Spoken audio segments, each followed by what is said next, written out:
The last time that you saw us on a video, I think a lot of people said that I should probably give my YouTube channel to her, and that did hurt a little bit, I can't lie. Look, she ain't even trying to defend nothing, man. What's up with that?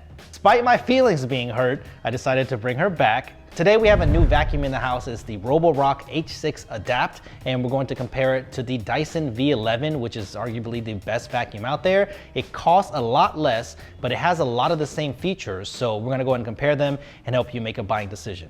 You ready? Go. Let's go. Biggest factor when buying anything, including vacuums, is going to be a price, right? Compared to the Dyson, this is significantly less, and you actually get pretty much the same things you do with the Dyson with this vacuum. Mainly I'm talking about the tools. You actually get one extra tool that I didn't think that I would need, that I've ended up using around the house to get into small crevices and tall places. They don't have that on the Dyson, at least not in our region. Now there's different regions, you get more or less depending on where you live, but when we're talking about value, you actually get a comparable amount with the Roborock H6 as you do with the Dyson, which is significantly more money. The first thing you gotta notice is just the difference in size between the two. I mean, it's just apparent by looking at them. Not just that, the weight. The Roborock is roughly about a pound lighter than the Dyson. And that doesn't sound like a lot, but especially for someone like me, I don't do very well with heavy things. See, I'm having to put them down because this one's quite heavy. It does start to give you that arm fatigue and you do get tired. It's a lot easier to clean your stairs and take to your car and clean out your car or clean your couch or anything like that. It's just a lot more mobile than this thing.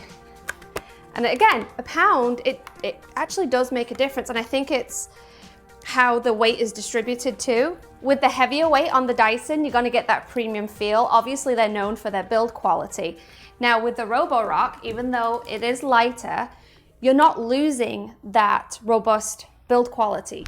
So I'm gonna follow that up with the ergonomics, kind of how they feel in the hand and kind of how it works. But the big size on the Dyson definitely gives it an advantage when it comes to the dustbin. 750 milliliters here, 400 on the Roborock. So you do get a bigger dustbin with the Dyson. They both have displays for information. The Dyson has an LCD on the back that you can cycle through with just one button. It will show you what mode that you're on, how much time that you have left. The Roborock has an OLED display, which I think is simple and it's effective. It shows you the percentage right there. And what I like about the ergonomics of this vacuum is that the way that you change your suction power is right here at your thumb level. It's much easier to hit, where on the Dyson, you do have to stretch out a little bit to get to that button. So little minor things, but I do like the way that this one feels better. When it comes to maintenance, the Dyson V11 Torque, it's been really easy in the last year. So all you have to do is remove this filter here on the back. You can wash it, you can put it back in, and I really haven't done too much else to it. The canister is removable as well, so you can wash inside the canister, but to get to the inside, you do have to use some Torque screws. That can be a little bit more difficult to clean out the inside. You don't have to do this a lot, but on the Roborock H6, it makes things really easy. There is a little lever down here that you can pull apart. It takes the canister off. And what I really like about this one is that this part here, you can remove the entire filter on the inside as well. And there is a separate filter here on the top too. So you can get to all of the filters, really easy to wash and put back together. So you can do full maintenance with no problems or no tools at all. Next, let's talk about battery life and charging. So the battery on both of these, you shouldn't have any problems when you're doing your daily cleans. Most people just charge in between every clean anyway, and I've had no problems with both of these cleaning the entire house. We have a 2-story house, so no problems when it comes to the daily cleaning part of it. But in the 2 weeks that I've used this so far, I found that the Roborock H6 actually has better battery life. Since it's not drawing as much power and I'm using it on standard mode most of the time, I feel like I'm getting 10 to 15 minutes more battery life out of this. So I feel like it's the perfect combination of battery life and suction power. To charge, they both come with AC power plugs and they both come with docks as well. The Dyson one, in my opinion, could be a little bit more elegant actually for the price. You do have the power just sticking up right there at the bottom. Even though there hasn't been a problem with bending or anything like that, it seems a lot more fragile. With the Roborock H6, you do have a similar setup, but then you have contact points on the back where the AC power goes into another section of the dock. So this just sits right in and it charges that way, which I think is a more elegant solution, but they both work perfectly fine. All right, I'm gonna go over my 2 favorite features of the Roborock. First being, you do not have to remove whatever tool you have on the vacuum to empty the dustbin. All right, all you have to do in order to remove the dustbin or to empty the dustbin is you have to hit one little button on the back and it pops open. Genius. With the Dyson, it might not be a big deal to most people, but I don't like it very much.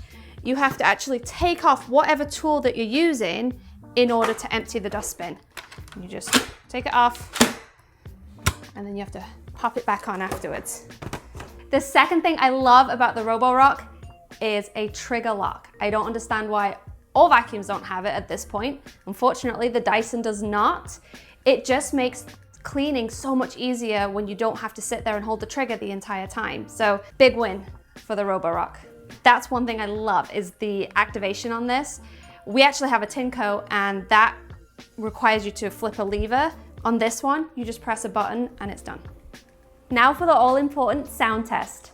As a mum, the sound that comes out of vacuums is quite important. If you want to clean up when they've gone to bed at night, you don't want one that's going to wake them up. You don't want anything that's going to wake them up. So a sound that your vacuum makes, if it's too loud, you don't want it. So I'm going to go ahead and do the Dyson first.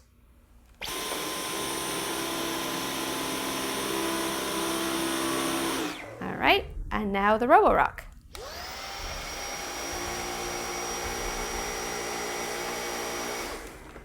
All right, just from what I'm hearing, they're pretty comparable in the sound department. They're both quite quiet actually, so I think you'd be good with either one. So let's get the suction power really important. So both of them really great on everyday cleans. I don't notice a huge difference, but technically the Dyson has a higher suction power and that does affect battery life, but it is more powerful all the way around. But you would expect that, bigger vacuum, more room for more suction. But don't let the Roborock H6 fool you at all. It's small, but it's very powerful when it comes to suction power. The H6 has an amazing auto boost mode when it comes across a lot of dirt or debris on the floor. It ramps it up really high. What's funny is in my kids' playroom, there's a low pile carpet in there and the boost mode is so strong that I have to turn it down. It literally sucks up the carpet, which is insane. Even though there are slight differences in power, I want to show you how good both of these vacuums are side by side. Yes, this is what my house looks like because my kids tear this house up all the time. So this debris on the floor is very normal. What's funny is the first time we did this test, the Dyson actually locked up with all of the stuff that's on the floor. So we had to redo it again. I'm not sure if it was user error or whatever it was, so we did it again. So here is the outcome of that test. 3, 2, 1.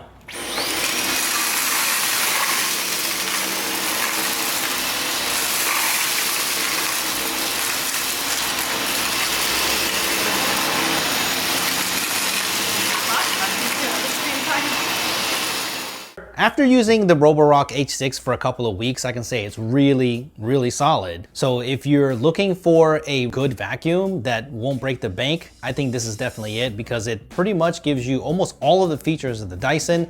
The Dyson does have a few advantages, but for this price, I mean, you can't go wrong with it.